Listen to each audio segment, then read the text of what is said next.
പുതിയ മന്ത്രിസഭ അധികാരമേറ്റു. ഏറെ പ്രതീക്ഷകളോടെ കേരള ജനത തിരഞ്ഞെടുത്ത ഒരു മന്ത്രിസഭയാണ്. ആ മുഖ്യമന്ത്രിയെ തീരുമാനിക്കുന്നതിന് മുമ്പുണ്ടായ വിവാദങ്ങളോ അതിനുശേഷം മന്ത്രിമാരെ തീരുമാനിക്കാൻ എടുത്ത സമയമോ, ഇനി അതല്ല മന്ത്രിമാരെ സത്യപ്രതിജ്ഞ കഴിഞ്ഞ് വകുപ്പില്ലാ മന്ത്രിമാരെ 48 മണിക്കൂറോളം സമയം കഴിയേണ്ടി വന്നതോ ഒന്നും മുമ്പോട്ടുള്ള അവരുടെ പ്രകടനത്തെ ബാധിക്കാതിരിക്കട്ടെ എന്ന് നമുക്ക് ആഗ്രഹിക്കാം. കാരണം വളരെ പ്രതീക്ഷകളാണ് ഒരു ജനതയ്ക്കുള്ളത്. വരാനിരിക്കുന്ന കാലഘട്ടത്തിൽ ഉയർത്തുന്ന വെല്ലുവിളികൾ കേരളത്തെ ചെറുപ്പക്കാരുടെയും വിദ്യാർത്ഥികളുടെയും എന്ന് തുടങ്ങിയ എല്ലാ വിഭാഗം ജനങ്ങളുടെയും ആവശ്യങ്ങൾ, അവയ്ക്കൊക്കെ തക്കതായ പരിഹാരങ്ങൾ കാണാൻ ഈ മന്ത്രിസഭയ്ക്ക് കഴിയണം എന്നുള്ളതാണ് ജനങ്ങൾ ആവശ്യപ്പെടുന്നത്. പക്ഷേ ഈ മന്ത്രിസഭ അധികാരം ഏറ്റെടുക്കുമ്പോൾ മുഖ്യമന്ത്രിയുടെ സത്യപ്രതിജ്ഞയുമായി ബന്ധപ്പെട്ട് ഒരു വിവാദമുണ്ടാകും. അദ്ദേഹം നിയമസഭാംഗമായി സത്യപ്രതിജ്ഞ ചെയ്തപ്പോൾ ഉപയോഗിക്കാത്ത അദ്ദേഹത്തിൻ്റെ അച്ഛൻ്റെ പേര് ഇവിടെ ഉപയോഗിക്കുന്നു. ഒരു തെറ്റാണെന്ന് ആർക്കും പറയാൻ കഴിയില്ല. പക്ഷേ ചിലരെങ്കിലും അതിലേക്ക് ചില വിവാദങ്ങൾ കാണുന്നു. അത് ഈ വിവാദങ്ങൾ വന്നു കഴിഞ്ഞപ്പോൾ ഈ നിയമസഭാ അംഗമായി സത്യപ്രതിജ്ഞ ചെയ്തപ്പോൾ അദ്ദേഹം ആ വാചകം ആവർത്തിക്കും. ചില കാര്യങ്ങളിൽ ആ വാശി നല്ലതാണ്. പക്ഷെ എന്നാലും അറിയാതെ നമ്മുടെ മനസ്സിൽ ഒരു ചോദ്യം വരും. ചോദ്യമല്ല, ഒരു ഓർമ്മ. അത് ഒരു സിനിമ ഡയലോഗാണ്. നമുക്കെന്താ വിജയ ഈ ബുദ്ധി നേരത്തെ തോന്നാഞ്ഞത്? അപ്പോൾ ദാസൻ ഈ ചോദ്യം ചോദിക്കുമ്പോൾ വിജയൻ പറയും, ദാസ, എല്ലാത്തിനും അതിൻ്റെ ഒരു സമയമുണ്ട്. അതാണ് അച്ഛൻ്റെ പേര് പറയാനൊരു സമയമുണ്ട്. അത് MLA ആകുമ്പോഴല്ല, അത് മുഖ്യനാകുമ്പോഴാണ്. കാരണം ആ അച്ഛൻ്റെ അനുഗ്രഹം ഏറെ വേണ്ടി വരും. തുടങ്ങുന്ന ഒരു സർപ്പയജ്ഞമാണ്. നീർക്കോലി മുതൽ മൂർഖനും അണലിയും ശംഖുവരയനും അങ്ങനെ വിഷമുള്ള നിരവധി പാമ്പുകളും നീക്കിക്കൊല്ലാൻ കഴിയുന്ന പെരുമ്പാമ്പുകളും എല്ലാം അടങ്ങുന്ന അതിന് നടുവിലാണ് ഇനി അങ്ങോട്ടുള്ള സർപ്പയജ്ഞം. ഈ സർപ്പയജ്ഞത്തിൽ ആപത്ത് വരാതെ മുഖ്യമന്ത്രിയെ മുന്നോട്ട് കൊണ്ടുപോകാൻ അദ്ദേഹത്തിൻ്റെ അച്ഛൻ അദ്ദേഹത്തെ അനുഗ്രഹിക്കട്ടെ എന്ന് ഞാനും ആഗ്രഹിക്കുകയാണ്. CBSE +2 പരീക്ഷയുടെ ഫലവുമായി ബന്ധപ്പെട്ട് വന്നിരിക്കുന്ന വിവാദങ്ങൾ. 17,68,000 മേൽ കുട്ടികൾ CBSEയുടെ +2 പരീക്ഷ എഴുതി. റിസൾട്ട് വന്നപ്പോൾ പല കുട്ടികൾക്കും വിചാരിച്ച മാർക്ക് കിട്ടിയില്ല. കുട്ടികൾ സ്വാഭാവികമായും റീവാലുവേഷന് കൊടുക്കുന്നു. അത്ഭുതകരമായ കാഴ്ച, അവരെഴുതിയ പേപ്പർ സ്കാൻഡ് കോപ്പി വെച്ചിട്ടാണ്. ഇത്തവണ അങ്ങനെ ഒരു പുതിയ പരിഷ്കാരമുണ്ട്. പേപ്പറിൻ്റെ സ്കാൻഡ് കോപ്പിയാണ് വാല്യുവേറ്റ് ചെയ്യാനായിട്ട് കൊടുത്തിരിക്കുന്നത്. ആ വാല്യുവേറ്റ് ചെയ്യാൻ കൊടുത്തിരിക്കുന്ന പേപ്പർ നോക്കുമ്പോൾ വായിക്കാനേ പറ്റുന്നില്ല. എഴുതിയവർക്ക് പോലും വായിക്കാൻ കഴിയാത്ത കോപ്പി. ഈ വായിക്കാൻ കഴിയാത്ത ഭാഗത്തിനൊക്കെ കൃത്യമായി മാർക്ക് കൊടുത്തു 0. എന്തൊരു അത്ഭുതമാണ്! ഇത്രയും കുട്ടികൾ പരീക്ഷ എഴുതുന്ന അഖിലേന്ത്യാ അടിസ്ഥാനത്തിൽ നടക്കുന്ന ഈ പരീക്ഷ, അതിൽ സ്കാൻ ചെയ്യാനായിട്ടൊരു പ്രൈവറ്റ് കമ്പനിക്കാണ് ഓർഡർ കൊടുത്തിരിക്കുന്നത്. അവരതങ്ങ് ഓട്ടോമാറ്റിക് സ്കാനിങ് ഉപയോഗിക്കുന്നു. മടങ്ങിയ പേപ്പറുകൾ പോലും അങ്ങനെ ഇരിക്കും, വ്യക്തമായ കോപ്പി കിട്ടുന്നില്ല.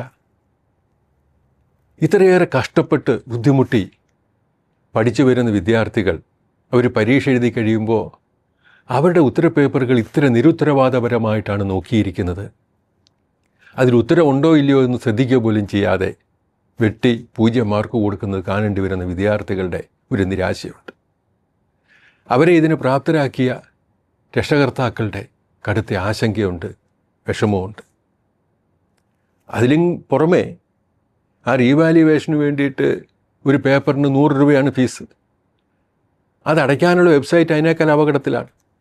വെബ്സൈറ്റ് എടുത്ത് നോക്കുമ്പോൾ 68,000 രൂപ വരെ ഒരു പേപ്പറിനുള്ള പോലെയൊക്കെ കാണുന്നു. ഇങ്ങനെയൊക്കെ എങ്ങനെയാണ് ചെയ്യാൻ കഴിയുന്നത്? വളരെ വിദഗ്ധനായ, വളരെ കഴിവുള്ളൊരു പ്രധാനമന്ത്രിയാണ് നാട് ഭരിക്കുന്നതെന്ന് പറയുന്നു. ഇവിടുത്തെ കുട്ടികളുടെ, വിദ്യാർത്ഥികളുടെ, യുവജനങ്ങളുടെ, അവരുടെ 12ാം ക്ലാസ് എന്ന് പറയുമ്പോൾ അവർക്കൊരു 17-18 വയസ്സായി. ജീവിതം മുന്നോട്ട് എങ്ങോട്ട് കൊണ്ടുപോകണമെന്നുള്ളതിനെപ്പറ്റി കൃത്യമായ ധാരണയും സ്വപ്നങ്ങളും മനസ്സിൽ വെക്കുന്നൊരു കാലം. എല്ലാം ഈ പരീക്ഷയുടെ മാർക്കിലാണ് നിൽക്കുന്നത്. ആ മാർക്കിടുന്നതിൽ ഇത്ര നിരുത്തരവാദപരമായ സമീപനം സ്വീകരിക്കുന്നൊരു കേന്ദ്ര ഗവൺമെൻറ് വിദ്യാഭ്യാസത്തിന് കൊടുക്കുന്ന, ഞാൻ കഴിഞ്ഞ നേരത്തെ ഒന്ന് സൂചിപ്പിച്ചതാണ്, വിദ്യാഭ്യാസപരമായ കാര്യങ്ങളിൽ യാതൊരു വിധമായ പ്രാധാന്യവും കൊടുക്കാതെ, യാതൊരു ഗൗരവവും കൊടുക്കാതെ, അനന്തര തലമുറയെപ്പറ്റി ഒരു ചിന്ത പോലുമില്ലാതെ മുന്നോട്ട് പോകുന്നൊരു കേന്ദ്ര ഗവൺമെൻറ്. നാളെ നമ്മുടെ കുട്ടികളുടെ ഭാവി എന്താകും ആർക്കും പറയാൻ കഴിയില്ല. നീറ്റ് പരീക്ഷയുടെ നമ്മൾ കണ്ടു.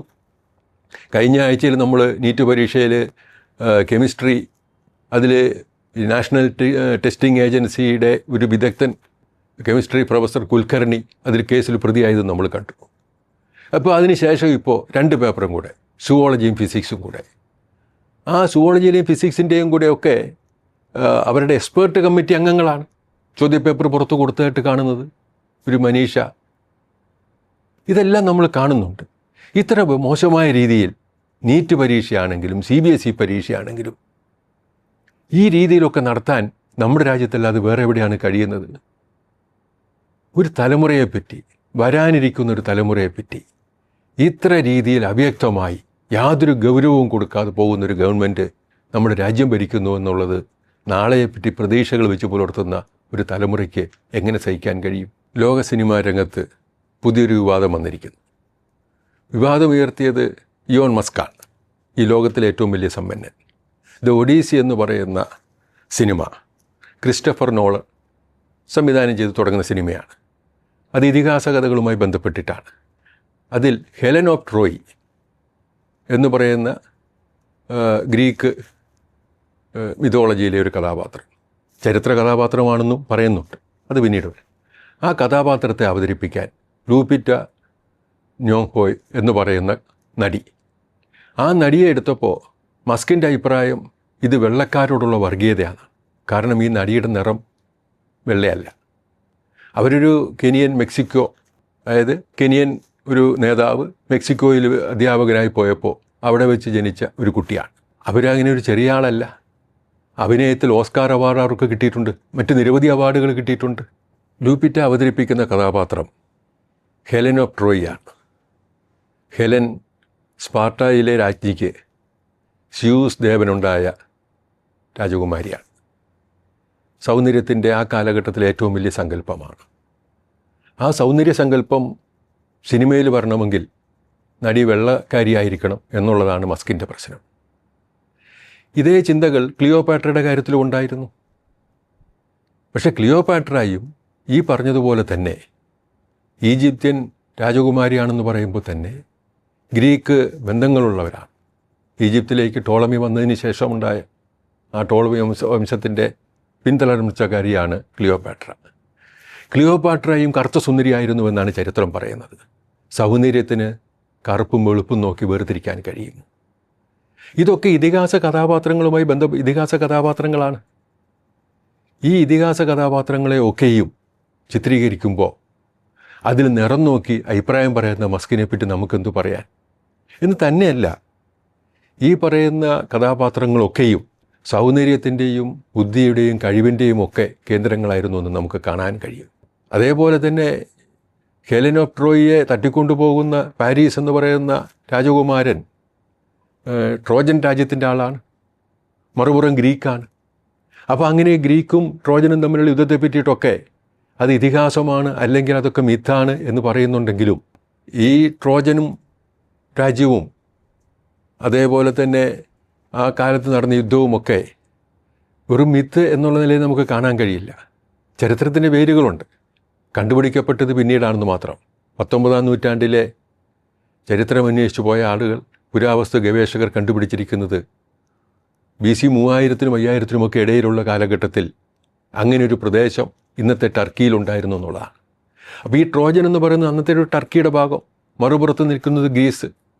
ഇങ്ങനെയൊക്കെ ഉണ്ടായിരുന്ന അതിപുരാണമായ കഥാപാത്രങ്ങൾ, ആ കഥാപാത്രങ്ങൾക്ക് ദൈവങ്ങളുമായി ചേർന്നുള്ളൊരു നിറവും കൊടുത്തു വന്നിരിക്കുന്ന പുസ്തകങ്ങൾ, അതിൻ്റെയൊക്കെ പേരിൽ എഴുതുന്ന സിനിമകൾ, അതിൻ്റെയൊക്കെ പേരിൽ കഥാപാത്രങ്ങൾ സൃഷ്ടിക്കപ്പെടുമ്പോൾ അവയ്ക്ക് ഇന്ന നിറമാണെന്ന് പറയാനുള്ള ധാർഷ്ട്യം വെള്ളക്കാരൻ്റെ പണത്തിൻ്റെ ധാർഷ്ട്യമാണ്. കലാസാംസ്കാരിക രംഗങ്ങൾ ജാതിയുടെയും മതത്തിൻ്റെയും നിറത്തിൻ്റെയും വംശത്തിൻ്റെയും ആധിപത്യത്തിൻ്റെ ചിറകുകളിൽ നിന്നും മോചിക്കപ്പെടേണ്ടത് അത്യാവശ്യമാണ്.